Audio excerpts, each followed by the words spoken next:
Hello everyone, welcome back to the channel. आज की इस वीडियो में हम सीखने वाले हैं डेज एंड वीक का रिलेशन, यानी कि डेज एंड वीक को कैसे कन्वर्ट किया जाता है जब हमें डेज गिवन है और हमें बताना है उन डेज में कितने वीक होंगे, या फिर हमें वीक गिवन है और बताना है कि उसमें कितने डेज होंगे। तो बेसिकली मल्टीप्लिकेशन एंड डिवीजन की कहाँ ज़रूरत पड़ेगी कन्वर्जन के टाइम पर, हम वो आज सीखने वाले हैं। तो एंड तक वीडियो ज़रूर देखिएगा एंड अगर आपको पसंद आए तो लाइक, शेयर एंड सब्सक्राइब करना मत भूलिएगा। Days and weeks. Days and weeks हमें पता है क्या होते हैं। एक वीक में कितने डेज होते हैं ये भी हमें पता है, बट जब इनसे रिलेटेड क्वेश्चंस आते हैं तो कब कहाँ हमें मल्टीप्लाई करने की ज़रूरत पड़ती है, कब कहाँ हमें डिवाइड करने की ज़रूरत पड़ती है, वो आज हम एग्जाम्पल से समझते हैं। Example, how many days are there in 10 week. 10 weeks में कितने डेज होंगे वो हम कैसे निकाल सकते हैं। हमें पता है 1 वीक में 7 डेज होते हैं, तो सबसे पहले हम मेंशन करेंगे number of days in 1 week. 1 week में कितने डेज हैं? 7 डेज है। अगर 1 वीक में 7 डेज है तो हमें कितने भी वीक का अगर निकालना होगा ना, तो हम डायरेक्टली 7 से उसे मल्टीप्लाई कर देंगे। सो अभी जैसे यहाँ पे क्वेश्चन है हमारे पास 10 वीक का, so number of days in 10 week क्या हो जाएगा, डायरेक्टली हम इस 7 को मल्टीप्लाई कर देंगे 10 से, तो वो आ जाएगा हमारा number of days in 10 week. क्योंकि यहाँ पे हमें 10 वीक का निकालना था तो हमने 10 से मल्टीप्लाई किया। अगर हमें अलग कुछ नंबर दिया जाता है, यानी 12 वीक से दिया जाता है तो हम 12 से मल्टीप्लाई करेंगे, 20 दिया जाता है तो 20 से करेंगे। इन शॉर्ट, जब भी हमें डेज निकालने हैं वीक्स में, कुछ वीक्स में, तो हमें मल्टीप्लाई करना होता है। हमें पता है 1 वीक में 7 डेज है, तो जितने भी वीक का हम निकालेंगे उसको सिर्फ 7 डेज से मल्टीप्लाई कर देंगे।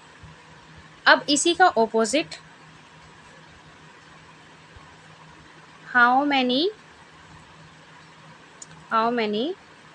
वीक्स आर देयर इन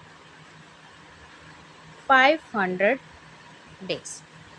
500 दिन में कितने वीक बनते हैं। तो अगर हमें ये बताना है कितने वीक होंगे 500 डेज में, तो इसी का ऑपोजिट हम करेंगे, यानी कि 7 डेज इज इक्वल टू होता है हमारा 1 वीक।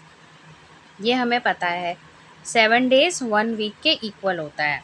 तो अगर अब हमें निकालना है 1 डे इज इक्वल टू कितना होगा वीक में कन्वर्ट करने के बाद, तो हम क्या करेंगे, डायरेक्टली 1/7 कर देंगे, 1/7 वीक हो जाएगा। अगर अब हमें निकालना है 500 days is equal to week में कन्वर्ट करना है, तो ये 1/7 मल्टीप्लाई बाय 500, तो ये चेंज हो जाएगा वीक में। इसका मतलब क्या हुआ, 500 को हम डायरेक्टली डिवाइड कर देंगे 7 से, तो हमें पता चल जाएगा कि उसमें कितने वीक हो रहे हैं। ये मैंने यहाँ इसलिए सॉल्व करके दिखाया है स्टेप बाय स्टेप, ताकि हमें पता चले कि हम डिवाइड क्यों कर रहे हैं। हम डायरेक्टली डिवाइड करके भी आंसर शो कर सकते हैं।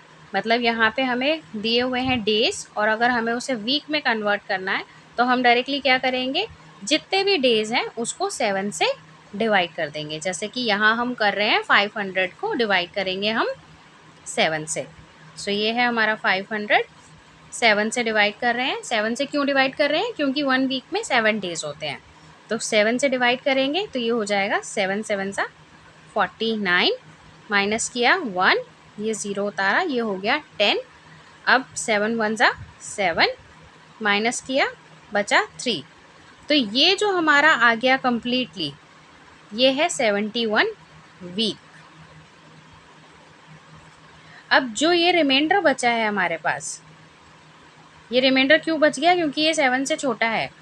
अब ये नहीं डिवाइड हो सकता आगे, अब आगे डेसिमल में ही सॉल्व करना पड़ेगा, जिसकी हमें ज़रूरत नहीं है। तो ये जो रिमाइंडर बचा है 3, इसका मतलब है डेज, 3 डेज। 71 वीक 3 डेज हमारे जो है वो रह गए, कंप्लीट 1 वीक में कन्वर्ट नहीं हो पाए क्योंकि 4 डेज इसमें कम है। अब यही हमें अगर वेरीफाई करना है तो वेरीफाई करने का क्या तरीका है? 71 वीक का क्या मतलब है? कितने डेज मल्टीप्लाई बाय अगर हम 7 कर देंगे वेरीफाई करने के लिए तो हमें पता चल जाएगा कितने डेज। 7 1 ज़ा 7, 7 4 ज़ा 49। 71 वीक का मतलब होता है 497 डेज।